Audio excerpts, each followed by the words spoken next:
സഹായിച്ചുള്ള ഉള്ളംകൈയിൽ ഒരു വർഷം കർത്താവ് വഹിച്ചനായ ദൈവത്തെ സ്തുതിക്കുന്നു, മഹത്വപ്പെടുന്നു. കർത്താവിൻ്റെ അത്ഭുത പ്രവർത്തികൾ നമ്മുടെ ജീവിതം അനുഭവിപ്പാൻ കർത്താവ് നൽകിയ എല്ലാ സാവകാശങ്ങൾക്കായി ദൈവത്തെ സ്തുതിക്കുന്നു, മഹത്വപ്പെടുന്നു. കർത്താവിൻ്റെ വിടുതൽ സ്തോത്രം. ഈ വചനം പറയുമ്പോൾ യഹോവ ഈരയായി, യഹോവ ശാലോമായി, യഹോവ നിസിയ ഒക്കെ കർത്താവ് നമുക്ക് വേണ്ടി ഓരോ സമയങ്ങൾ വെളിപ്പെട്ട് വന്ന ദൈവകൃപയോർത്ത് ഞാൻ ദൈവത്തെ സ്തുതിക്കുന്നു, മഹത്വപ്പെടുന്നു, സ്തോത്രം ചെയ്യുന്നു. വീണ്ടും കർത്താവിന് വേണ്ടി 2025 കർത്താവ് വർഷം നമുക്ക് ആയുസ്സ് മാർഗ്ഗം നൽകിയ കർത്താവിന് വേണ്ടി കൂടുതൽ പ്രയോജനപ്പെടുവാൻ, കർത്താവിന് വേണ്ടി ഓടുവാനും അത് ചെലവ് ചെയ്യുവാൻ, ചെലവായി പോകാനൊക്കെ ദൈവാത്മാ നമ്മളെ സഹായിക്കുകയും ബലപ്പെടുത്തുകയും ചെയ്തിട്ട് കേൾപ്പിച്ച നല്ല സാക്ഷ്യങ്ങൾക്കായി ദൈവത്തെ സ്തുതിക്കുന്നു, മഹത്വപ്പെടുന്നു. സ്തോത്രം. വചനം പറയുന്ന പോലെ വീഴാതെ നമ്മളെ സൂക്ഷിച്ച് തൻ്റെ മഹിമാസന്നിധിയിൽ കളങ്കം ഇല്ലാത്തവരായി ആനത്തോടെ നിർത്തുവാൻ കഴിവും ബലവും ശക്തിയുള്ള കർത്താവായ യേശു ക്രിസ്തു വീണ്ടും വിശ്വസിച്ച് ദൈവത്തെ മഹത്വപ്പെടുത്തുവാൻ ദൈവാത്മാ നമ്മളെ സഹായിക്കും, ബലപ്പെടുത്തുകയും ചെയ്യട്ടെ.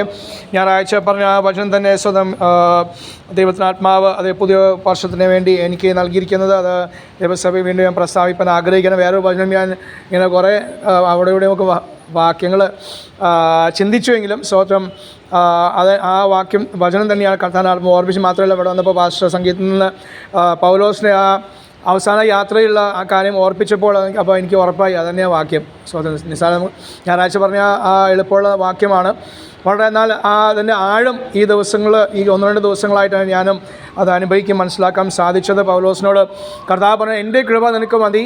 2 കൊരിന്ത്യർ 12:9 വായിക്കുന്നത് എൻ്റെ കൃപ നിനക്ക് വേണ്ടി എൻ്റെ ശക്തി ബലഹീനമേ തികഞ്ഞു വരും എന്ന് പറഞ്ഞ വചനം, അത് യഥാർത്ഥമായ ആ വെളിപ്പാട് പൗലോസ് പറയാണ്. വർഷങ്ങളായിട്ട് അതേ ബൈബിളിൻ്റെ 1-ാം പുസ്തകമായ 1-ാം വചനം മുതൽ ആദി ദൈവം എന്ന് പറഞ്ഞ ആ വചനം മുതൽ പൗലോസിന് ലഭിക്കുന്ന ഈ വെളിപ്പാട് വരെയും ആ മർമ്മം അത് ഒരു മർമ്മമായിരുന്നു. അത് ദൈവകൃപയും ദൈവത്തിൻ്റെ ശക്തിയും അത് ഒരുപോലെയാണ് വ്യാപരിക്കുന്നത്. അത് ആദ്യം മുതൽ ഉള്ളത്, അത് ആദ്യം മുതലുള്ള മനുഷ്യനിൽ അത് വ്യാപരിച്ചത് പൗലോസിനോടാണ് ദൈവത്തിന് ആത്മാവ് വെളിപ്പെടുത്തുന്നത്. ഇവിടെ എൻ്റെ കൃപയും എൻ്റെ ശക്തിയും ഒരുപോലെയാണ് പ്രവർത്തിക്കുന്നത്. എന്നാൽ അത് കാലങ്ങളായിട്ട് ഘട്ടം ഘട്ടമായിട്ടാണ് മനുഷ്യർ ദൈവത്തിന് ആത്മാവ് അത് വെളിപ്പെടുത്തി കൊടുത്തത്. സ്തോത്രം. അതുകൊണ്ട് നമ്മൾ നോഹയെക്കുറിച്ച് പറയുന്നത് നോഹയ്ക്ക് ദൈവത്തിന് കൃപ ലഭിച്ചു. മറിയയുടെ കാലത്ത് വരുമ്പോൾ മറിയയ്ക്ക് അത് കൃപ ലഭിച്ചവളെ എന്ന് വിളിക്കുന്നു. അപ്പോൾ ഘട്ടങ്ങളായിട്ടാണ് ദൈവത്തിൻ്റെ പ്രവൃത്തി ദൈവം മനുഷ്യനോട് അറിയിക്കുകയും ദൈവം അത് വെളിപ്പെടുത്തുകയും ചെയ്തോർത്ത് സ്തോത്രം ചെയ്യുന്നത്. പൗലോസിൻ്റെ കാലത്ത് പൗലോസ് അത്രത്തോളം ദൈവസന്നിധിയിൽ അത് പ്രാർത്ഥിക്കുകയും ദൈവത്തിന് നിൽക്കുകയും ചെയ്തുകൊണ്ട് മാത്രമല്ല പൗലോസിലാണ് ദൈവം കണ്ടത് ആ ഒരു പാത്രമായിട്ട്. എന്തുകൊണ്ട് ഞാൻ എൻ്റെ ചില വെളിപ്പാടുകൾ കൊടുക്കും, ദൈവസഭയ്ക്ക് താൻ അറിയിക്കണം എന്ന ദൈവത്തിൻ്റെ ആ ഹിതം പൗലോസിനാണ് നിറവേറ്റപ്പെട്ടത്. അതിനുവേണ്ടി പൗലോസ് വളരെയധികം അധ്വാനിച്ചു, വളരെയധികം കഷ്ടം സഹിച്ചു. അതാണ് വിഷയം. ദൈവത്തിന് വളരെ കഷ്ടം സഹിച്ചൊരു മനുഷ്യനായിരുന്നു പൗലോസ്. മറ്റുള്ളവർ കഷ്ടം സഹിച്ചില്ല എന്നല്ല, എന്നാൽ പൗലോസ് തൻ്റെ ജീവിതത്തിൽ തൻ്റെ ശരീരത്തിൽ വ്യക്തമായി കൂടുതലായി കർത്താവിന് വേണ്ടി അത് കഷ്ടങ്ങൾ സഹിച്ചു എന്ന് അത് വ്യക്തമാക്കുന്നു. അതുകൊണ്ട് ആ കഷ്ടങ്ങളുടെ നടുവിൽ തനിക്ക് വീണ്ടും ഒരു കഷ്ടം വന്നപ്പോൾ, ആ ദുഃഖത്തിന്മേൽ ദുഃഖം വന്നപ്പോൾ അവിടെ തൻ്റെ ദൈവത്തിന് കൃപ പകരപ്പെടുകയാണ്. ദുഃഖത്തിന്മേൽ ദുഃഖം വരാതിരിക്കേണ്ടതിന് എന്ന് നമ്മൾ വായിക്കുമ്പോൾ, എന്നാൽ മറുവശം കൃപമേൽ കൃപ തനിക്ക് ജീവിതത്തിൽ ലഭിച്ചു. അതുകൊണ്ട് താൻ പറയും ഞാനാകുന്നു കൃപയാലാകുന്നു, വേറെ ഒന്നും എനിക്ക് പറയാൻ ഇല്ല. അപ്പോൾ ആ കൃപ മാത്രമല്ല ആത്മശക്തിയും കൂടിയാണ് തൻ്റെ ശരീരത്തിൽ, തൻ്റെ ആത്മാവിൽ, തൻ്റെ ശുശ്രൂഷയിൽ വെളിപ്പെട്ട് വന്ന് നമുക്ക് വ്യക്തമായി മനസ്സിലാക്കാൻ സാധിക്കുന്നുണ്ട്. അതൊരു ഉദാഹരണം അവിടെ 2 കൊരിന്ത്യർ 15-ാം അധ്യായത്തിൻ്റെ 26-ാം വാക്യം നമ്മൾ വായിക്കുന്നത്, ഞാൻ പലപ്പോഴും യാത്ര ചെയ്തു നദികളിലെ ആപത്ത്, കള്ളന്മാരുടെ ആപത്ത്, അത് സ്വജനത്താലുള്ള ആപത്ത്, ജാതികളുടെ ആപത്ത്, പട്ടണത്തിലെ ആപത്ത്, കാട്ടിലെ ആപത്ത്, കടലിലെ ആപത്ത്, കള്ള സഹോദരന്മാരുള്ള ആപത്ത്. ഞാൻ പലപ്പോഴും ചിന്തിക്കാറുണ്ട്, ഈ കള്ള സഹോദരന്മാർ പിന്നെ കുഴപ്പമില്ല, നമുക്ക് സഭയിൽ ആയതുകൊണ്ട് കള്ള സഹോദരൻ, പക്ഷേ ഈ കള്ളന്മാരെ ആപത്ത് തനിക്കെങ്ങനെ ഉണ്ടായി? സ്തോത്രം. ദൈവം അതിനെ അനുഭവിച്ചു, താനും അതിനുവേണ്ടി സമ്മതിച്ചു. കള്ളന്മാരാലുള്ള ആപത്ത്. അത് പിന്നെ താഴേക്ക് വായിക്കുന്ന സ്തോത്രം, ഞാൻ അതേ അധ്വാനം, ഇതെല്ലാം കഴിഞ്ഞിട്ട് അധ്വാനമുണ്ടായിരുന്നു, പ്രയാസമുണ്ടായിരുന്നു, പലവട്ടം ഉറക്കളപ്പ്, പൈതാഹം, പലവട്ടം പട്ടിണി, ശീതം, അത് നഗ്നത, ഇതെല്ലാം കഴിഞ്ഞിട്ടാണ് താൻ തൻ്റെ ശരീരത്തിൽ അത് താൻ തന്നെ സ്വയമായിട്ട് അത് ഉപവസിക്കുകയായിരുന്നു. സ്തോത്രം. ഹല്ലേലൂയ. അപ്പോൾ ഇതെല്ലാം ചെയ്ത മനുഷ്യനോടാണ് കർത്താവ് പറയുന്നത്, എൻ്റെ കൃപ നിനക്ക് മതി, എൻ്റെ ശക്തി നിൻ്റെ ഈ ബലഹീനതമേ തികഞ്ഞു വരും. സ്തോത്രം. അത് എല്ലാവരും വ്യാപരിച്ചോ അത് സ്തോത്രം ചെയ്യുന്നത്. അതിലൊന്ന് നമുക്ക് കാണാൻ സാധിക്കുന്ന ഹല്ലേലൂയ സഹോദരിമാരെ കൂടുതലായതുകൊണ്ട് അതേ റൂത്തിനെ കുറിച്ച് നമുക്കറിയാം. അതുപോലെ അതേ എസ്തേറിനെ കുറിച്ച് നമുക്കറിയാം. ഹല്ലേലൂയ. എസ്തേറിനെ കുറിച്ച് പറയുന്നത് എസ്തേർ അത് ഒരു യഹൂദ സ്ത്രീ ആയിരുന്നല്ലോ. പക്ഷേ അത് അഹശ്വേരോസ് രാജാവിൻ്റെ ആ അന്യജാതിക്കാരുടെ ദേശത്ത് അവളെ ദൈവം ഒരു രാജ്ഞിയാക്കി തീർത്തു. നമ്മൾ വചനം വായിക്കുന്ന അവിടെ 4-ാം അധ്യായത്തിൻ്റെ വാക്യങ്ങൾ വായിക്കുന്നത്, അവൾ ദൈവസ്ഥലിൽ 3 ദിവസം ഉപവസിച്ചു. അത് രാജാവിൻ്റെ അടുക്കൽ കടന്നു ചെന്നു. അവിടെ വചനം പറയുന്ന അവൾക്ക് രാജാവിന് അവളോട് കൃപ തോന്നി. രാജാവിന് അവളോട് കൃപ തോന്നി. സ്തോത്രം. അപ്പോൾ രാജാവിന് കൃപ തോന്നുന്നെങ്കിൽ ആർക്ക് കൃപ തോന്നണം? ദൈവത്തിന് കൃപ തോന്നണം. അപ്പോൾ ദൈവത്തിന് കൃപ തോന്നിയുകൊണ്ടാണ് രാജാവിന് അവളോട് കൃപ ഉണ്ടായത്. അപ്പോൾ മാത്രമല്ല, കൃപ മാത്രമല്ല അവിടെ പകരപ്പെട്ടത്, ദൈവത്തിൻ്റെ ശക്തി അവിടെ പകരപ്പെട്ടു. ബൈബിളിൽ ഇത്രയും 66 പുസ്തകത്തിൽ ഈ ഒറ്റൊരു പുസ്തകത്തിലുള്ളൂ ദൈവം എന്ന പേരോ യഹോവ എന്ന പേര് ഇല്ലാത്തത്. പക്ഷേ അവിടെ ദൈവപ്രവൃത്തി ശക്തിയോടെ ദൈവം വെളിപ്പെടുത്തിയ ഒരു സഹോദരി നിമിത്തമായിട്ട്. അപ്പോൾ അവളിൽ ഒരു ശക്തി വ്യാപരിച്ചെന്നാണ് ധൈര്യം അവൾക്ക് ലഭിച്ചു. രാജാവിനെ കൊന്നാലും ഞാൻ രാജാവിൻ്റെ അടുക്ക പ്രാകാരത്തിൽ ഞാൻ ചെല്ലും. അതുപോലെ അവൾ ചെന്നു. അപ്പോൾ ധൈര്യം പ്രാപിച്ചു, ആത്മശക്തി അവൾ പ്രാപിച്ചുകൊണ്ടാണ് അവൾ രാജാവിൻ്റെ അടുക്കൽ പോകുന്നത്. രാജാവിൻ്റെ വായിൽ നിന്ന് അവൾക്ക് അനുകൂലമായ ഒരു വിധി പുറപ്പെടുവിക്കുന്നു. സ്തോത്രം. അപ്പോൾ ദൈവമക്കളിൽ നമ്മുടെ ജീവിതത്തിൽ നമ്മൾ എന്തൊക്കെ ഇല്ല എന്ന് നാം വായുകൊണ്ട് പറയുന്നു, അയ്യോ പോകാൻ സാധിക്കില്ല, അത് ചെയ്യാൻ സാധിക്കില്ല, അത് അവിടെ അടഞ്ഞിരിക്കുകയാണ്, അത് ഇപ്പോൾ നിയമമില്ല എന്ന് പറയുന്ന സ്ഥാനത്ത് അവൾ നിയമത്തെ മാറ്റിമറിച്ചു. എങ്ങനെ? അവളെ 3 ദിവസം ഉപവാസം.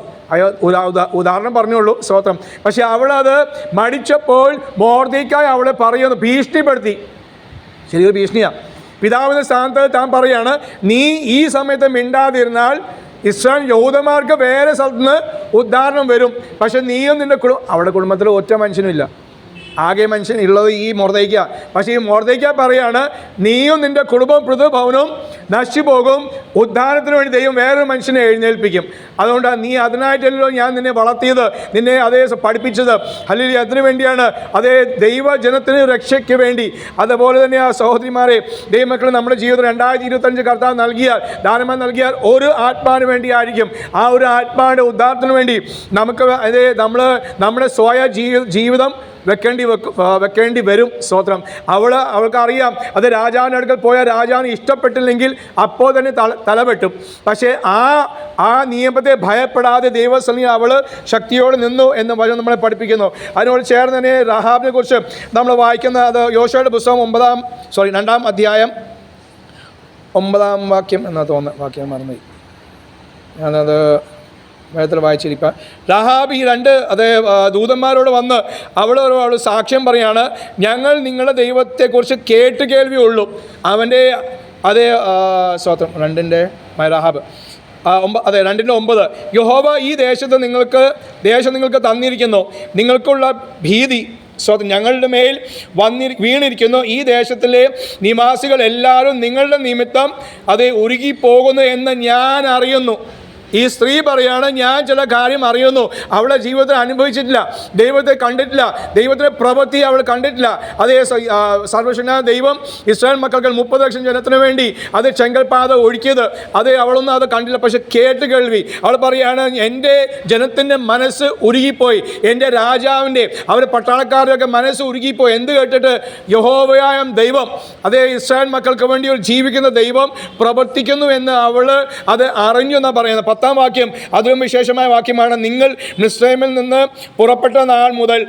പുറപ്പെടുമ്പോൾ യഹോവ നിങ്ങൾക്ക് വേണ്ടി ചെങ്കടലിലെ വെള്ളം വറ്റിച്ചതും യോർദാൻ അക്കരെ നിങ്ങൾ നിർമൂലമാക്കിയ സീഹോൻ, ഓഗ് എന്നീ 2 അമോനിയ രാജാക്കന്മാരോട് ചെയ്തത് ഞങ്ങൾ കേട്ടിരിക്കുന്നു. ഞങ്ങൾ കേട്ടൊരു സുവിശേഷം, ഞങ്ങൾ കേട്ടൊരു കാര്യം, അവൾക്കതിൽ വിശ്വാസം വന്നു. നമുക്ക് ഇന്ന് അത്ഭുതാടയാളം ചെയ്താലും വിശ്വാസം മനുഷ്യന് ഇല്ലാത്തൊരു കാലം. സ്തോത്രം. പക്ഷേ ഈ സഹോദരി പറയാണ്, എവിടെയോ കിടക്കുന്ന ആ സ്ത്രീ പറയാണ്, ഞാൻ കേട്ടെന്ന് മാത്രമേ ഉള്ളൂ, പക്ഷേ ഞാൻ ഈ ദൈവത്തിൽ വിശ്വസിക്കുന്നു. അതുകൊണ്ടാണ് 2 ദൂതന്മാരെ അവൾ ഒളിപ്പിച്ചത്. അത് അവളുടെ ജീവിതത്തിലും അവളുടെ തലമുറയ്ക്കും അതേ എന്തായിത്തീർന്നു, അനുഗ്രഹമായിത്തീർന്നു, വിടുതലായിത്തീർന്നു. അപ്പോൾ കൃപ മാത്രമല്ല അവൾ പ്രാപിച്ചത്, അവൾ ശക്തി പ്രാപിച്ചു. എന്തിനു വേണ്ടി? രാജാവിനെ ഭയപ്പെടാതെ, രാജകൽപ്പന ഭയപ്പെടാതെ അത് അവൾ ഈ 2 ദൂതന്മാരെ ഒളിപ്പിച്ചു. ആര്? ദൈവജനത്തിൻ്റെ ദൂതന്മാരാണ്. ദൈവത്തിൻ്റെ ദൂതന്മാരെ അവരെ ഒളിപ്പിച്ചപ്പോൾ അവളുടെയും അവളുടെ തലമുറയ്ക്ക് അനുഗ്രഹമായി തീർന്നു. മാത്രമല്ല അവൾ യേശു ക്രിസ്തുവിൻ്റെ വംശാവലിയിൽ അതേ അവളുടെ പേര് എഴുതപ്പെട്ടു. എന്നാൽ അവളുടെ കൊച്ചുമക്കളിൽ അതേ മകനായിട്ടാണ് അത് യേശു ക്രിസ്തു ജനിക്കുന്നത്. Praise the Lord. അപ്പോൾ ഒരിക്കലും ആരും ചിന്തിക്കാത്ത വിഷയങ്ങൾ കർത്താവ് നമുക്ക് വേണ്ടി തരുന്നു, നമുക്ക് വേണ്ടി ചെയ്യുന്നു. അതേ മറ്റുള്ള മനുഷ്യൻ നമ്മളെ തള്ളിക്കളയും. ആൻറ്റി പറഞ്ഞാൽ ഹല്ലേലൂയ, പല ജീവിതത്തിലെ ഓരോരുത്തരും ജീവിതത്തിൽ, സഹോദരി പറഞ്ഞാൽ ജീവിതത്തിൽ കഷ്ടവും പ്രയാസം നമുക്കുണ്ട്.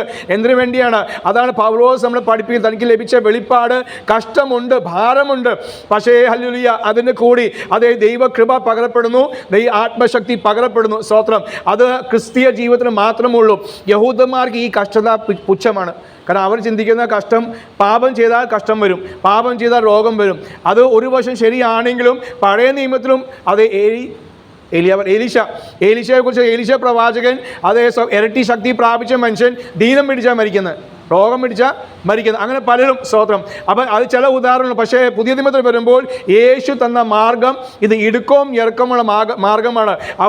ലോകം എന്നെ വെറുത്തുവെങ്കിൽ, ലോകം എന്നെ പരിഹസിച്ചുവെങ്കിൽ, ലോകം എന്നെ പകച്ചുവെങ്കിൽ, ലോകം നിങ്ങളെയും പകയ്ക്കും. സ്തോത്രം. അപ്പം എന്നാൽ ലോകക്കാരുടെ നടുവിൽ നാം പകയ്ക്കപ്പെട്ടാലും, നാം നിന്ദിക്കപ്പെട്ടാലും കർത്താവ് സർവശക്തനായ ദൈവം നമ്മുടെ കൂടെയുണ്ട്. നമുക്ക് വേണ്ടി വഴി ഒരുക്കുവാൻ അവൻ നമ്മുടെ കൂടെയുണ്ട്. അതുകൊണ്ട് 2025 അതേ കർത്താവിൻ്റെ കൃപ പ്രാപിച്ച് ആത്മശക്തി പ്രാപിച്ച് മുന്നേറുവാൻ നമ്മുടെ എല്ലാ കഷ്ടങ്ങളും അവൻ നമ്മുടെ കൂടെയുണ്ട്. അല്ലെങ്കിൽ മാറി നിൽക്കുന്ന ദൈവമല്ല, നമ്മുടെ കൂടെയുണ്ട്. അതേ പ്രതിസന്ധിയെ ദാവീദ് പറഞ്ഞ പോലെ എൻ്റെ ദൈവത്താൽ ഞാൻ മതിൽ ചാടി കടക്കും. ഓരോ മതിലും ചാടി കടക്കുവാനുള്ള ആത്മശക്തിയും ബലവും കർത്താവ് നൽകുന്നോർത്തും ദൈവത്തെ സ്തുതിക്കുന്നു, മഹത്വപ്പെടുന്നു. കഴിഞ്ഞ 11 മാസം ഈ ദേശത്ത് ജംഗം ആയിരിക്കാനും അതേ ദൈവകൃപ അനുഭവിപ്പാനും കർത്താവിന് നിൽപ്പാൻ കർത്താവ് സഹായിച്ച എല്ലാ കൃപയ്ക്കായി സ്തോത്രം ചെയ്യുന്ന അതേ പറഞ്ഞ പോലെ കർത്താവിന് കൃപയും ശക്തിയും പ്രാപിച്ച് മുന്നേറുവാൻ ഞങ്ങളെയും ദൈവസന്നിധിയിൽ സമർപ്പിക്കുന്നു. കർത്താവ് സഹായിക്കാൻ അനുഗ്രഹിക്കുകയും ചെയ്യട്ടെ. കർത്താവിൻ്റെ ദൈവസഭയെ കർത്താവ് വളർത്തി അതേ വലിയ ദൈവപ്രവൃത്തി കർത്താവ് വെളിപ്പെടുത്തണേ എന്ന് അതേ പ്രാർത്ഥിക്കും, ആഗ്രഹിക്കുകയും ചെയ്യുന്നു. കർത്താവ് നമ്മളെ അനുഗ്രഹിക്കട്ടെ. സ്തോത്രം.